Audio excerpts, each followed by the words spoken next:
What is going on, guys? I'm Alex from Boards, Bikes, and Hikes, and this is the 2020 Lib Tech Orca. This board, I gotta be honest, was one I didn't plan on getting.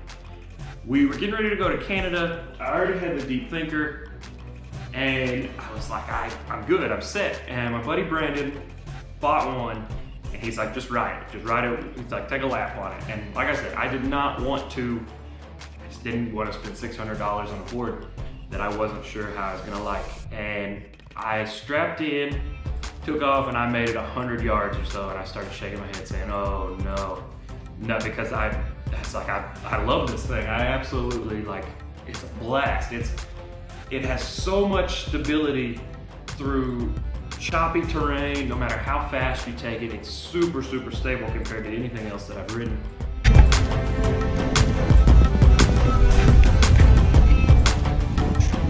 Ready?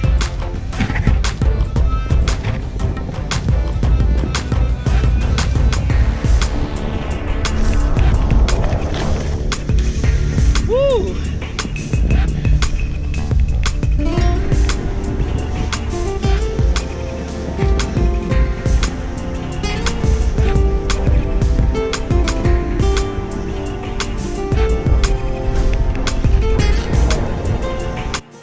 It gives you a whole lot of confidence. And it's a term in the mountain bike world, they use it all the time on bikes. They say it's confidence inspiring, but this one really, really, truly does that.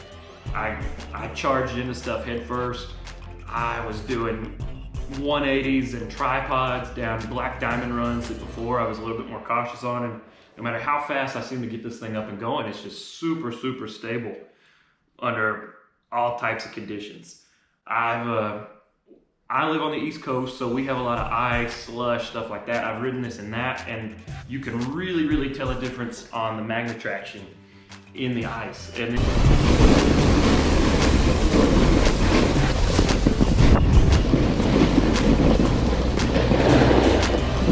it's so sticky!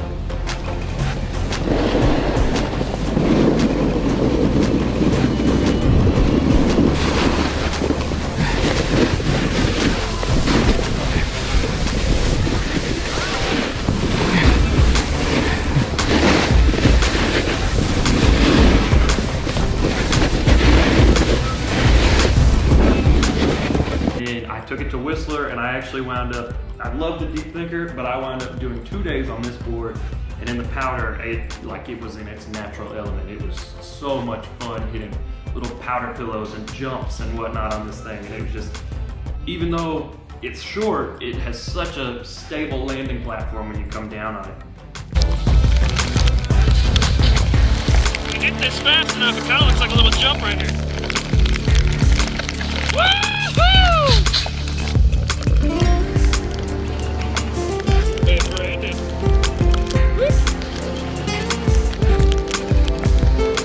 With this board, it's designed to be short and fat. So Travis Rice said he typically rides a 159, 160. He said on this board, the most he usually rides is a 153 unless he's in extreme conditions.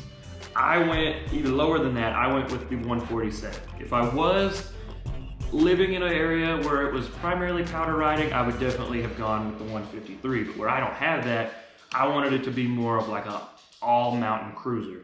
And at 147, it's still just as wide as both my other two boards, but shorter, which makes it super maneuverable. I'm able to muscle it around. It's just a really fun board to ride. I like riding it at high speeds, which the horoscope gets a little bit wobbly at high speeds, and this one is just really, really fun. The magna traction grips really, really well. I think Lib Tech ranks this board as a stiffness of 7 out of 10. I'd say it's a little bit softer in the nose, but it definitely gets stiffer in the tail.